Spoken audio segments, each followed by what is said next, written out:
आज भी जो समाअत हुई उससे कोई कंक्लूजन अभी तक ऑर्डर तो नहीं आया, लेकिन जो रिमार्क्स आए ये कंक्लूजन ड्रॉ करने में बड़ा मसला हो रहा है कि क्या सुप्रीम कोर्ट ये चाहती है कि जो फैसला दिया है उस पर लचक दिखाई जाए, सियासतदानों को बात कर दी जाए, या कुछ रिमार्क्स से ऐसा भी लगता है कि सुप्रीम कोर्ट फैसले पर अमल दरामद करवाना चाहती है। जो 14 मई का फैसला है कि पंजाब में इलेक्शन हो, आपका क्या टेक है इस आज की समाअत के बाद?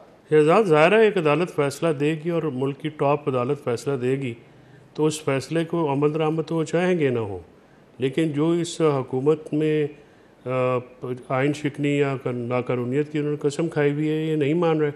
निज़ाम के ऊपर तो इस वक्त हमला आवर है पार्लियामेंट और एग्जेक्टिव, और वो अदलिया के अहकामात की धज्जियाँ उड़ा रहे हैं, और उन्होंने साफ लफाजों में कह दिया है कि हम किसी के हुक्म की तामील नहीं करेंगे, आपने जो करना है कर लें। तो इससे सूरत हाल में सुप्रीम कोर्ट ने जो ये मुज़ाकरात वाला केस है, इसमें तो मुझे समझ में नहीं आती कि क्यों लोग इतनी आस उम्मीद लगा के बैठे। ये तो केस में कोई जजमेंट आनी नहीं है, पिछले डायरेक्शंस तो दी नहीं है, तो डायरेक्शंस नहीं है तो फिर जजमेंट क्या आएगी? नेगोशिएशंस बिल्कुल हुकूमत ने की और उस अदालत की इंटरवेंशन के बाद ही की। जिस तरीके से समाअत अब इस मामले पे जारी है उससे ये तो बड़ा वाज़ेह है कि सुप्रीम कोर्ट भी चाह रहा है कि मामलात मुज़ाकरात के जरिए हल हो जाएं, क्योंकि शायद उनको भी यही नजर आ रहा है कि 14 मई को पंजाब के इलेक्शन तो होने नहीं है। पहले भी हिदायत जारी की स्टेट बैंक ऑफ पाकिस्तान को, वजारत खजाना को कि आप पैसे जारी करें, उस पर भी अमल दरामद नहीं हुआ। सुप्रीम कोर्ट का कोई एक्शन भी उसके सामने नहीं आया। तो सुप्रीम कोर्ट भी चाह रही है कि वक्त गुजरे, मुज़ाकरात कामयाब हो ताकि मामलात आगे बढ़ सके।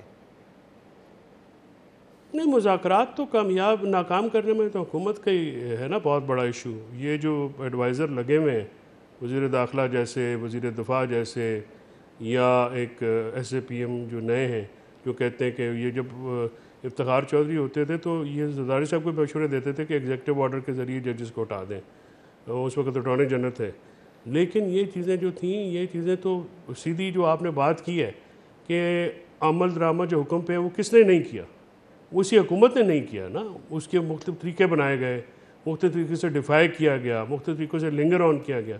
तो ये तो मैसेज बड़ा क्लियर है ना कि अगर इस चीज़ पर डिफाई हो गया तो मुझे आगे बताएं कि अगले इलेक्शन कराने की गारंटी कौन देगा इस मुल्क में? अगर सुप्रीम कोर्ट का ऑर्डर नहीं मानते, और जो नहीं मान रहे, जो आप भी कह रहे हैं कि अंधे को भी नज़र आ रहा है 14 को ज़ाहिर इलेक्शन नहीं हो सकते, किसी सूरत में नहीं हो सकते। इक़दाम क्या हो सकता है सुप्रीम कोर्ट की जानिब से? क्योंकि आज भी उन्होंने कहा कि आइन के मुताबिक अपने फैसले पर अमल दरामद करवाने के लिए आइन को इस्तेमाल कर सकते हैं। ये आइन को इस्तेमाल सुप्रीम कोर्ट आपके ख्याल में कब करेगी? 14 तारीख गुजर जाएगी, उसके बाद करेगी, उससे पहले भी कर सकती है? और किस किस्म के इक़दाम की बात कर रही है सुप्रीम कोर्ट आपके ख्याल में? नहीं, डिफाइंस तो 14 तक ज़ाहिर है, 14 का एक वो टाइम लिमिट है जो मेरी अपनी एस्टिमेशन है। शायद वो 14 तक का इंतज़ार करें।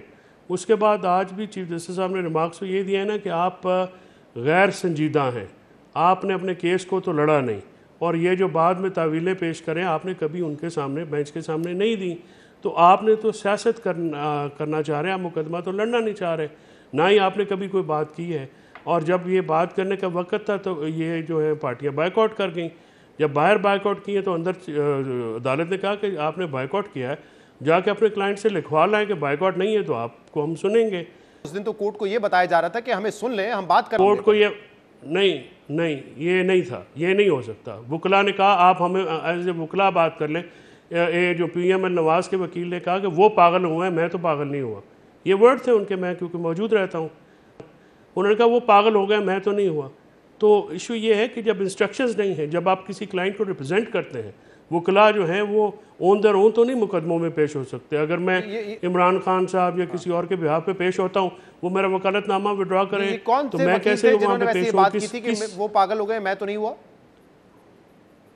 वो काफ़ी सीनियर वकील है। नहीं, लेकिन ओपन हियरिंग थी ना, इसलिए क्योंकि कोई ऐसी ढकी छुपी बात तो नहीं है कि कोई इन चेंबर में हो तो फिर नाम ले सकते हैं मेरे ख्याल से आप। वो मुनासिब नहीं है, वो आपने रिपोर्टर से पूछ लीजिएगा।